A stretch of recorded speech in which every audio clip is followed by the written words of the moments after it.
नमस्कार दोस्तों, जय हिंद। दोस्तों, आज हम लोग बात करेंगे कोचिंग माफियाओं को लेकर। थोड़ा सा आप शौक लगा होगा कि भाई कोचिंग माफिया का तूने कैसे बोल दिया। हाँ, बोल रहा हूँ कोचिंग माफियाओं को लेकर,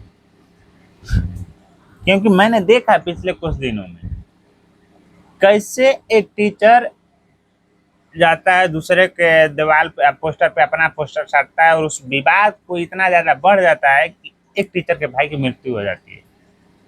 वो क्यों हुई? क्योंकि आपके पास 10,000 बच्चे हैं, एक एक बैच में 5,000 10,000 बच्चे होने की दावा करते हैं, उसके बाद भी आप प्रचार करते हैं कि और ज्यादा मेरे पास बच्चे हैं।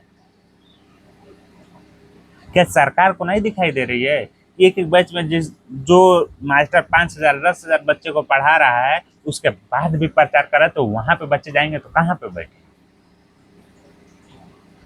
जिसके कारण पूरा विवाद हुआ और एक मतलब क्या बोला जाए, एक निर्दोष व्यक्ति की जान चली गई। उसमें एक छोटी सी झूठ एक व्यक्ति की जान ले ली। सरकार ऐसा क्यों नहीं प्रतिबंधित लगाते कोचिंग संस्थानों को कि आप एक बैच में 1,000 से 2,000 या 3,000 या 4,000, भाई 4,000 बहुत होते हैं। मिनिमम 1,000 1,000 मैक्सिमम रखो, मैक्सिमम 1,000 बच्चों से ज्यादा आप नहीं पढ़ा सकते हैं एक बैच में। 1,000 से ज्यादा आप बैच में नहीं पढ़ा सकते हैं, नहीं पढ़ा सकते हैं, नहीं पढ़ा सकते हैं। ऐसा स्ट्रिक्टली एकदम कानून लेकर आए। उसके बाद ऑनलाइन भी स्ट्रिक्टली एक कानून लेकर आए कि एक बैच में या फिर कोई भी टीचर 2,000 4,000 5,000 या 10,000 10,000 मैक्सिमम मैक्सिमम 10,000 से ज़्यादा ऑनलाइन आप बच्चों को नहीं पढ़ा सकते। एक टीचर उससे ज़्यादा बच्चों को नहीं पढ़ा सकता, एक कोचिंग संस्थान उससे ज़्यादा बच्चों को नहीं पढ़ा सकता। एकदम स्ट्रिक्टली इस पर कानून लाना ही चाहिए कि एक ट्यूशन एक कोचिंग संस्थान 10,000 से ज़्यादा बच्चों को ऑनलाइन ट्यूशन न दे। उसके देने का एक कारण होगा कि वो ज़्यादा बच्चों को पढ़ाते हैं, ज़्यादा पैसा लेते हैं और वे माफिया की तरह ट्रीट करने लगते हैं। उसके बाद पेपर लीक। क्या 2020 से पहले क्या नेट नहीं था? आप व्हाट्सएप नहीं चलाते थे? तो 2020 से पहले क्या नहीं चलाते थे? क्या उस समय भी सुनते थे पेपर लीक होता था? पेपर लीक भी होता था तो एक स्थानीय बच्चों के बीच लीक होता था, सारे सारे भारत भर में नहीं घूमता था, पूरे पूरे बिहार में नहीं घूमता था। छोटे छोटे ट्यूशन थे, छोटे छोटे कोचिंग संस्थान थे उस समय। उसमें छोटे छोटे ट्यूशन थे, छोटे छोटे कोचिंग थे, और छोटे पैसे देकर छोटे स्तर पर खरीद विक्रय करते थे। बड़े स्तर पे खरीद विक्रय कर रहे हैं और पूरे भारत की मिट्टियां मलिन करते हैं, बच्चों के पूरी परिश्रम को समाप्त कर दे रहे हैं। थोड़ा सा दुख लग रहा है मुझे बोलते हुए कि भाई क्या कर रहे हो आप? इससे सरकार को भी फायदा है भाई।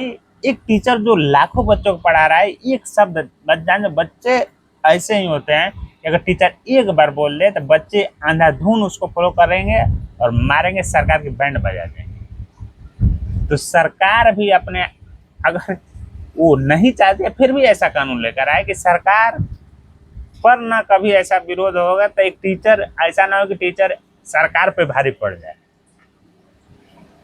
तो सरकार अपने सुरक्षा के लिए भी लेकर आ सकती है। इससे दो फायदे होंगे। पहला, सरकार की सुरक्षा होगी, आपकी भी सुरक्षा हो जाएगी भाई उससे। और दूसरा, जो जितने भी सारे पेपर लीक की समस्या है वो आधे से अधिक कम हो जाएंगे, साइलेंटली कम हो जाएंगे, क्योंकि उतना लोगों के पास पैसा ही नहीं रह पाएगा। जब पैसा नहीं रह पाएगा तो करेंगे क्या? कहाँ से पेपर लीक करेंगे भाई? नहीं पेपर लीक कर पाएंगे। कम से कम बच्चों को पढ़ाने का परमिशन दिया जाए।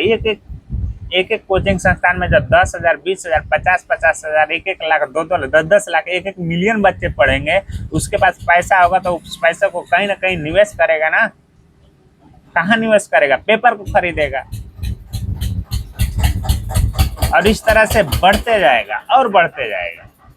पेपर लीक की समस्या बढ़ती ही जाएगी, जिसके कारण बच्चे भी उग्र होंगे सरकार के प्रति। और कोई भी एक बहुत बड़ा आंदोलन होगा जिसमें इस सरकार की तहस नहस भी हो जाएगी। तो अगर आपको अपनी सरकार रोकनी है, इसलिए भी ऐसा रूल रेगुलेशन लेकर आइए, कोई ट्यूशन संस्थान 5,000 या 10,000 बच्चों से ज़्यादा ऑनलाइन बच्चे को नहीं पढ़ा सकता। 5,000 से ज़्यादा या 1,000, 2,000, 3,000 से ज़्यादा ऑफलाइन बच्चों को नहीं पढ़ा। ऐसा रूल लेकर आइए। ऐसा रूल होता तो आज एक टीचर अपने भाई को नहीं खोता। एक झूठ के, मतलब एक माफियाओं की तरफ कई एक झूठ की वजह से किसी की जान चली गई कि गोली चली है। मेरे ऊपर गोली चलाया किसी ने, मेरे संस्थान के ऊपर गोली चला।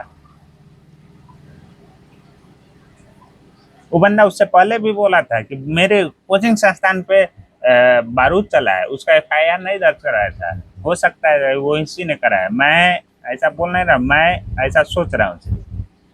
हो सकता है कि उसी ने कराया। जैसे कि यहाँ पे बोला कि मैंने गोली चलाया, सीसीटीवी कैमरा नहीं रहता तो इसको भी कहा था कि मेरे ऊपर गोली चलाया, मेरे ऊपर गोली चला। सेंटिमेंट खेलता बंदा है,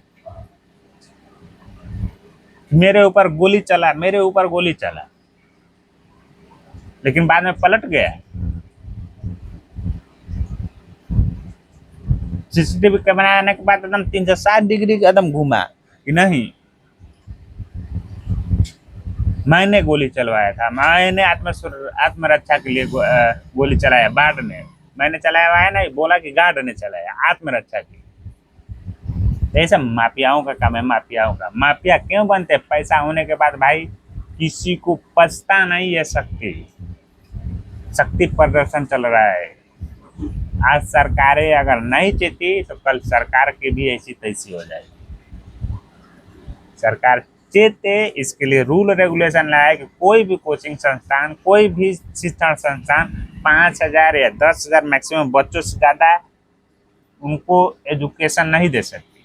5,000, 10,000 भाई बहुत है। 10,000 बच्चों से ज़्यादा नहीं चाहिए किसी भी ट्यूशन संस्थान में, उससे ज़्यादा नहीं हो।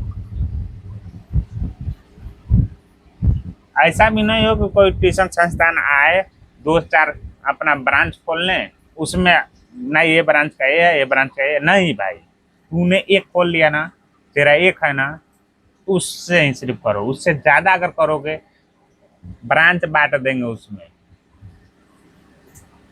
ब्रांच बांट कर मारेंगे फिर तेरे को। सरकार को टैक्स चाहिए ना। जब 10,000, 5,000 बच्चे आएंगे तो उसमें भी उनको टैक्स कलेक्ट हो जाएगा।